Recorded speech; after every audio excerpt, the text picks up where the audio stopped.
shouldn't have our son-in-law making huge amounts of money. We shouldn't be making foreign deals with hostile governments that allow the president to enrich himself personally. Even if, like, in the American past, there have been some things that have been dodgy, if you can still say those things, you're in one place. But if suddenly your position is, well, he's being transparent about it, and transparency is something I care about, okay, then you're stuck, because then you have no language of critique. And so there's a basic mistake here, which is, like, we want everybody to have been perfect in the past, and they weren't. And now it's like, oh, well, if Trump just confesses to everything, that makes it okay. No, it doesn't make it okay. It means that we have to reinforce what these principles actually were. In other words, it's a kind of entertainer's trick that he's pulling, basically. He's saying, I admit I'm pulling a rabbit out of a hat, and here's how I do the trick, right? Or better, I'm a pickpocket. I just stole your wallet. Now that I've stolen your wallet, let me tell you how I did it. And it involves the thumb muscles, right? And then you're supposed to be like, yay, good job stealing my wallet. But he still has your wallet, right? And so it's basically an entertainer's trick, this whole transparency thing. It doesn't make it any better. Like, it's as though the only problem was ever hypocrisy. And that gets to the Biden thing. Of course, the whole Hunter Biden thing is basically false, but of course nobody's perfect, right? And but the idea that any little infraction is the same thing as stealing billions of dollars is a product of this on the one hand, on the other hand thing that we've been trained into, and partly this is a bit the media's fault, some elements of the media's fault, where we have been taught that for every one side of the story, there's another side of the story, as opposed to actually the story is that the president's best friend seems to be extremely friendly with the Russian dictator, or the president's son-in-law seems to be making a lot of money from Saudi Arabia. There is no other side to that story. That is itself just the story. So it's like that on the one hand, on the other hand, is something we have to turn ourselves out of, because if we always use that, then anything becomes possible. I think it's muscle memory to defend some journalists. I think for so long we were taught, when it was policy differences, right? Yeah. That this is a conservative view of government spending, largesse, whatever, and so I think for so long, I think there was an effort to be, I hate to say fair and balanced, because that became Fox News and their motto. And so I think that people have had, some journalists have a hard time adjusting. And then I think you have the commercial interests of needing ratings or subscribers or whatever, and the fear of turning off the 70 plus million people who voted for Donald Trump, right? Yeah. I'm not defending it. I'm just trying to kind of understand it a little bit. Yeah.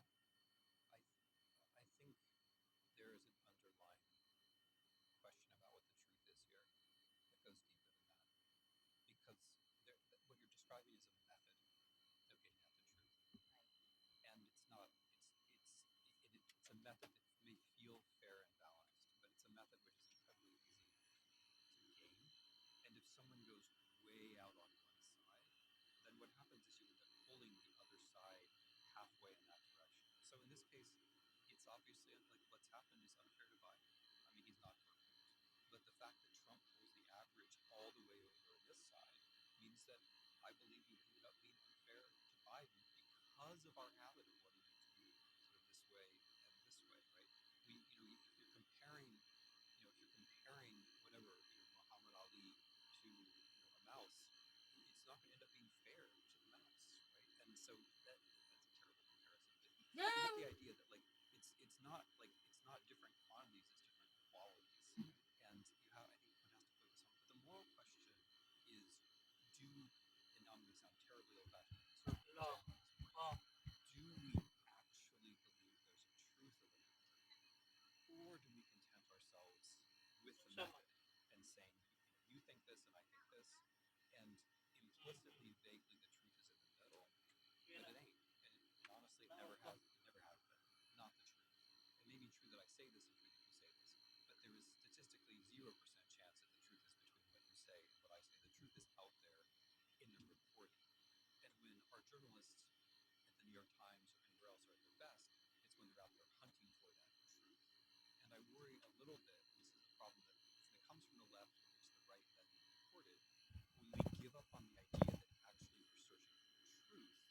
That's another reason why on the one hand the theory is valuable, because it allows us to do a kind of simulation or a simulacrum of the truth, or searching for the truth without actually searching for it. So you defended journalists, and I'm going to be hard on them because I think there is basically a paradigm shift that has to happen. I wasn't exactly defending them. I was basically trying to appreciate sort of why they've been doing things the way they've been doing. Fair. And what did you say? What's that?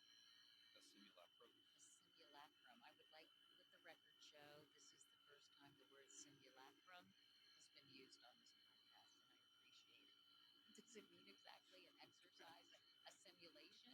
Yeah, it's Latin, obviously.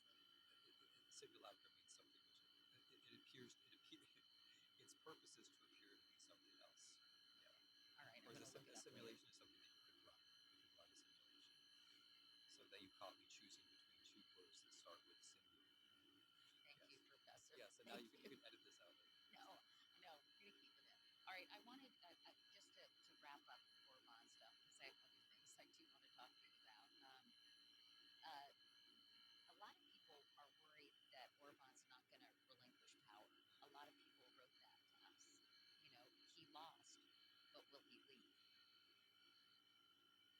Yeah, I mean, I was concerned about that as well. He conceded shortly after noon, if I remember correctly, when it became clear that it was a landslide. And there's a message there. If you can win in a landslide and you had a lot of protests before, that means that you have deterrent power. And that goes back to our question about why protests are important. One factor, which I didn't mention, is deterrence. If you can show you have big mobilization potential, that makes it harder for the other side not to recognize the results of an election. And that's part of the Hungarian story, and it's part of the American story. And whether we choose to build up that deterrent or not, that's one reason why you protest. Is that if you care about factors A, B, and C, then you are also going to care about a stolen election. And if you can mobilize 9 million people for factor C, you can probably mobilize 20 million people more for a stolen election. And that's part of it, right? Is that Orban knew that there wasn't much that he could do. I was sort of surprised when he did that and conceded, because I thought, wow, that was normal. I'm going to point out something else that happened, which I would like for Americans not to overlook, because it's something which might be in our future, and that is that Orban already pulled out one of the most desperate tricks, which is that you fake a terrorist attack. He tried that.